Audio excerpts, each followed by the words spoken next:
મમ્મીજી, આજ પછી મારી સેલરીમાંથી એક પણ વસ્તુ આ ઘરમાં નહીં આવે. તમને લોકોને જેટલું લેવું હતું એટલું લઈ લીધું. રિયાએ આ વાત એકદમ સ્પષ્ટ રીતે કહી દીધી. આખા હોલમાં શાંતિ છવાઈ ગઈ. તેના પતિ મેહુલ છાપું વાંચતા વાંચતા અટકી ગયા અને સસરાએ ચશ્મા નીચે સરકાવીને રિયાને એવી રીતે જોયું જાણે તેણે કોઈ મોટો ગુનો કર્યો હોય. એવામાં શાંતાબાએ કપ જોરથી ટેબલ પર મૂક્યો અને ટોણાભર્યા સ્વરે બોલ્યા, વહુ, તે તો બહુ જલ્દી તારો અસલી રંગ બતાવી દીધો. હજુ આ ઘરમાં આવે 2 વર્ષ પણ નથી થયા અને હવે કમાણી પોતાની થઈ ગઈ. આ સાંભળીને રિયા હસી, પરંતુ તેના હાસ્યમાં વ્યંગ વધુ હતું. તે બોલી, મમ્મીજી, કમાણી તો શરૂઆતથી જ મારી હતી. મેં તો તમને પોતાના સમજીને આપી દીધી હતી, પરંતુ તમે તેને તમારો હક સમજી લીધો અને મને સંપૂર્ણ રીતે પૈસા વિહોણી બનાવી દીધી. આજે મારી જ દરેક જરૂરિયાત માટે હાથ ફેલાવવા પડે છે. મેહુલે ધીમેથી વચ્ચે બોલવાનો પ્રયત્ન કર્યો. રિયા, તું શું કહી રહી છે? સવારમાં નાટક ન કર. પરંતુ આજે રિયા અટકવાની નહોતી. તેણે સીધું મેહુલ તરફ જોઈને કહ્યું, મેહુલ, આજે કોઈ નવું નાટક નથી થઈ રહ્યું. નાટક તો એ દિવસથી શરૂ થયું છે જ્યારથી મારી દર મહિનાની આખી સેલરી તમારી માના હાથમાં જતી રહે છે અને મને મારા જ પૈસા માટે હાથ ફેલાવવા પડે છે. આ ઘર છે કે બેંક જ્યાં મને ફક્ત પૈસા જમા કરાવવા માટે રાખવામાં આવી હોય? શાંતાબા ગુસ્સામાં ઊભા થઈ ગયા અને બૂમ પાડી, તો અમે શું ખોટું કર્યું? તું આ ઘરમાં રહે છે, અહીંનું ખાય છે, તો ખર્ચો પણ આપવો જ પડશે. રિયાએ નિર્ભયતાથી જવાબ આપ્યો, મમ્મીજી, ખર્ચો આપવો અને આખી કમાણી છીનવી લેવી બંનેમાં ઘણો ફરક છે. મેં ક્યારેય ઘરના ખર્ચામાં મદદ કરવાની ના નથી પાડી, પરંતુ તમે તો મને મારા પોતાના ખર્ચા વિશે વિચારવાની સ્થિતિમાં પણ નથી રાખી.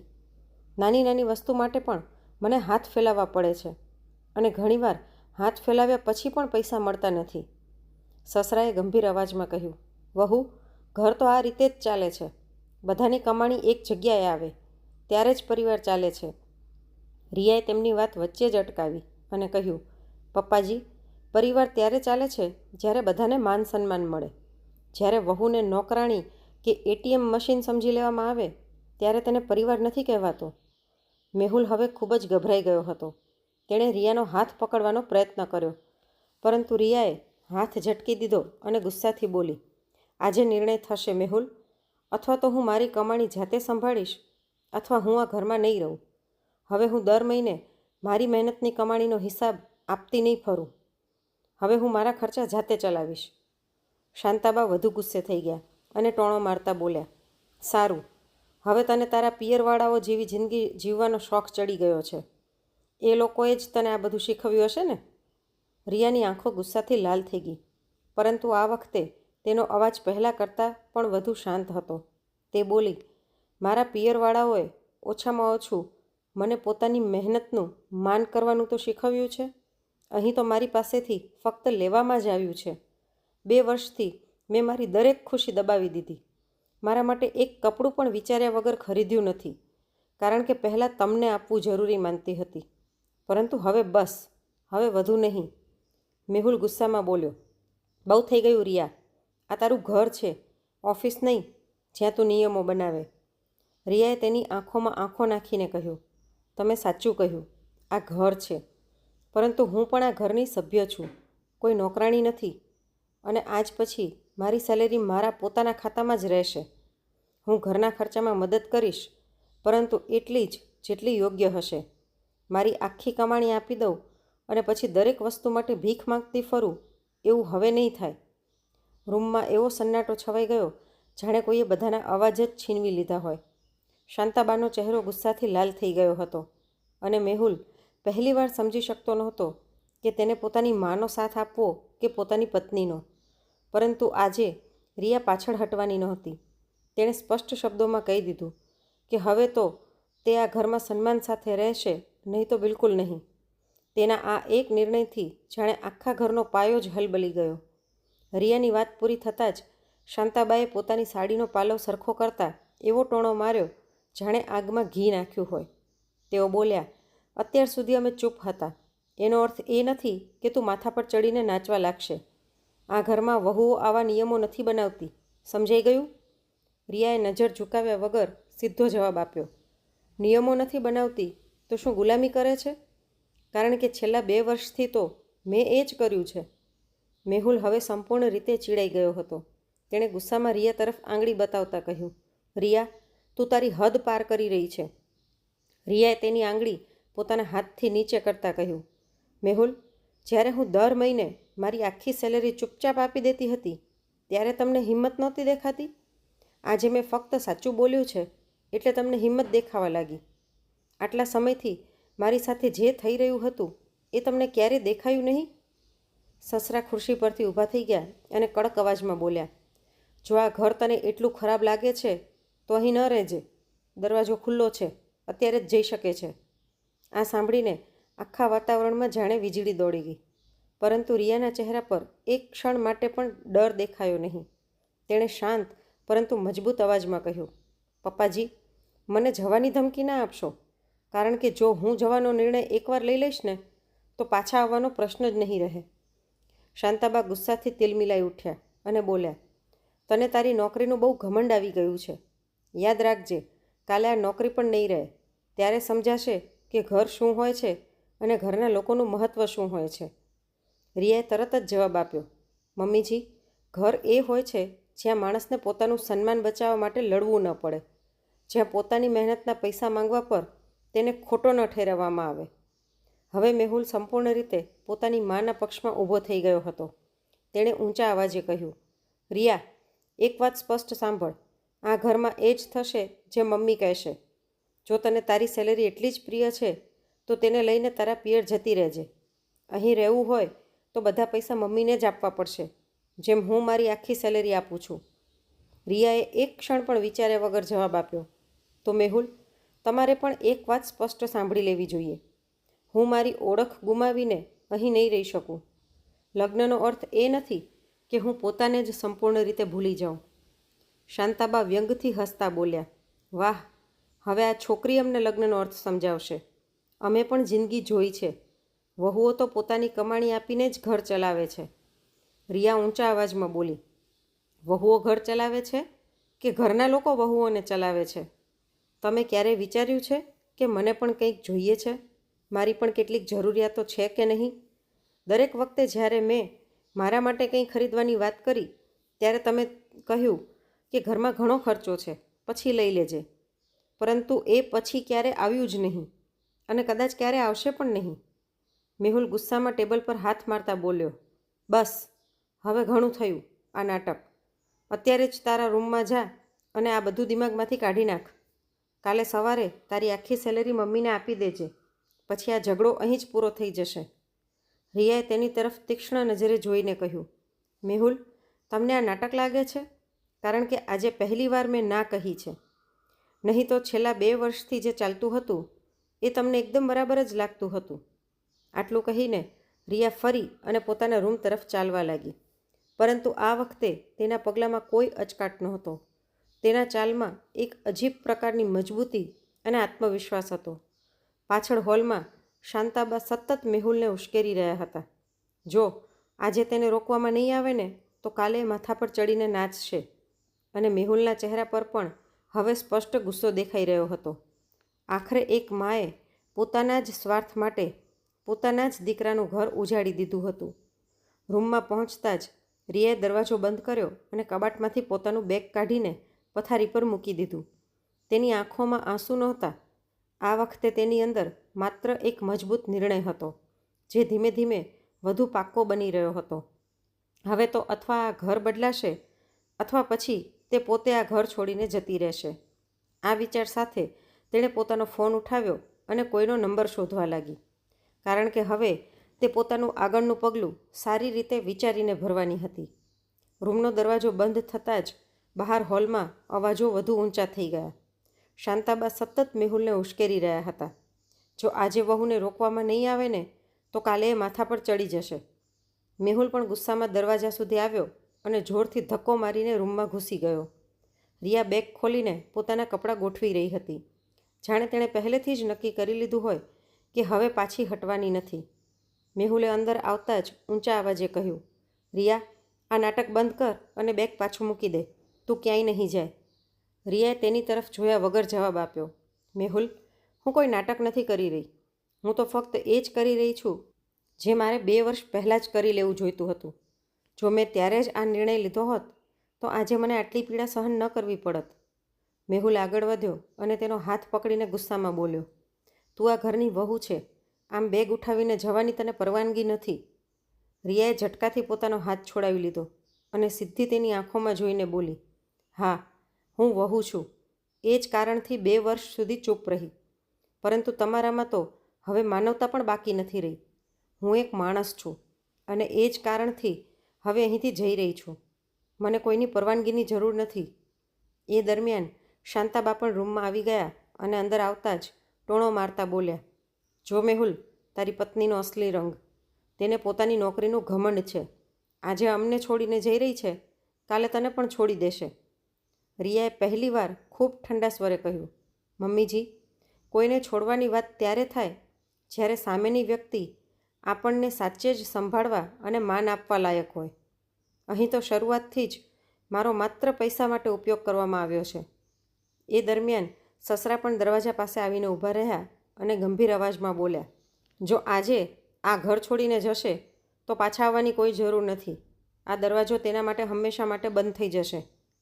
એક ક્ષણ માટે આખા રૂમમાં શાંતિ છવાઈ ગઈ, પરંતુ રિયાના ચહેરા પર ડરનું કોઈ નિશાન નહોતું. તેણે સ્પષ્ટ શબ્દોમાં કહ્યું, બંધ દરવાજાનો ડર મને ત્યારે લાગત જ્યારે મારી પાસે જવા માટે કોઈ જગ્યા ન હોત કે પોતાનો ખર્ચ ચલાવવાની ક્ષમતા ન હોત. પરંતુ હું પોતે કમાઉં છું, પોતાના પગ પર ઊભી છું. હું ભૂખી નહીં મરું અને રહેવા માટે છત પણ મળી જશે. મેહુલ ગુસ્સે થઈ ગયો. તેણે તેનો ફોન છીનવવાનો પ્રયાસ કરતાં પૂછ્યું, તું કોને ફોન કરી રહી હતી? તારા પિયરવાળાઓને બોલાવી રહી છે કે શું? રિયાએ ફોન મજબૂતીથી પકડી રાખ્યો અને કહ્યું, મને કોઈને બોલાવવાની જરૂર નથી. મેહુલ, હું આ ઘરમાં એકલી આવી હતી અને એકલી જ જઈ રહી છું. મને કોઈના સહારાની આદત નથી. પછી શાંતાબાએ કહ્યું, જો જવું હોય તો જા, પરંતુ યાદ રાખજે કે સમાજમાં અમારી પણ ઇજ્જત છે. કાલે લોકો અમારી સાથે સાથે તારા ઉપર પણ આંગળી ઉઠાવશે. રિયાએ પોતાનું બેગ બંધ કર્યું અને ખભા પર મૂકતા કહ્યું, સમાજને જવાબ આપતા મને સારી રીતે આવડે છે મમ્મીજી. હું એ પણ કહીશ કે વહુએ ઘર કેમ છોડ્યું, તેની મહેનતની કમાણી કેવી રીતે છીનવી લેવામાં આવતી હતી અને તેની નાની મોટી જરૂરિયાતો માટે તેને કેવી રીતે તરસાવવામાં આવતી હતી. આ સાંભળતા જ શાંતાબાના ચહેરાનો રંગ બદલાઈ ગયો, પરંતુ હવે વાત તેમના હાથમાંથી નીકળી ગઈ હતી. મેહુલ થોડા સમય માટે ચૂપ રહી ગયો, જાણે તેને સમજાતું જ ન હોય કે હવે શું કરવું. છતાં તેનો અહંકાર હજુ પણ જીવંત હતો. તેણે દરવાજા તરફ ઇશારો કરીને કહ્યું, બરાબર, જો જવું હોય તો જા, પરંતુ યાદ રાખજે, પાછા આવવા માટે કોઈ જગ્યા નહીં હોય. રિયાએ સીધો જવાબ આપ્યો, મારે પાછા આવવાની જરૂર જ નથી. એટલું કહીને તેણે દરવાજો ખોલ્યો અને બહાર નીકળી ગઈ. પાછળથી શાંતાબાનો અવાજ આવ્યો, જોઈ લેજે, 2 દિવસમાં પોતે જ પાછી આવશે. એને હજુ બહારની દુનિયાનો અનુભવ જ નથી. પરંતુ રિયાએ એકવાર પણ પાછળ ફરીને જોયું નહીં. આ વખતે તેના ચહેરા પર પહેલીવાર થોડી રાહત દેખાતી હતી, કારણ કે તેને સમજાઈ ગયું હતું કે તેણે માત્ર એક ઘર જ નથી છોડ્યું, પરંતુ પોતાના જીવન પરનો અધિકાર ફરીથી મેળવી લીધો છે. હવે આગળનું દરેક પગલું તે ખૂબ સમજી વિચારીને ભરવાની હતી, કારણ કે આ લડાઈ હજુ પૂરી થઈ નહોતી. સાચી શરૂઆત તો હવે થવાની હતી.